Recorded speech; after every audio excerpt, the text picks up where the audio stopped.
Sir 1111चा वर्ग कसा काढायचा?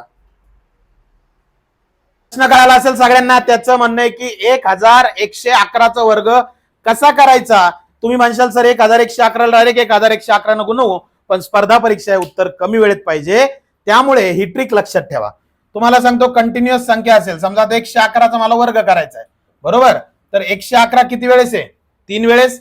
मग काय करायचं? 1 2 3, 3 वेळेस 1 1 आहे ना, 1 2 आणि 3, आणि या 3 नंबरला हे जे शेवटचा आकडा आहे का याला सोडून द्यायचं आणि उरलेले उलटे लिहायचे, म्हणजे 2 आणि किती 1, येणार उत्तर 1 2 3 2 1.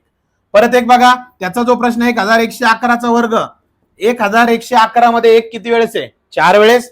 मग लिहायचं 1 2 3 4, चाराला म्हणायचं भाऊ तू कामाचा नाही, डायरेक्ट 3 पासून उलटी गाडी चालू करायची, 3 2 1, येणार उत्तर 1 2 3 4 3 2 1. कळालं सगळ्यांना? यांना तर कळालं तुमची काय स्टोरी आहे. या प्रश्नाचं उत्तर कमेंट करायचं आणि आवडलं तरच चॅनलला फॉलो करायचं, शेअर करायचं. खूप खूप धन्यवाद.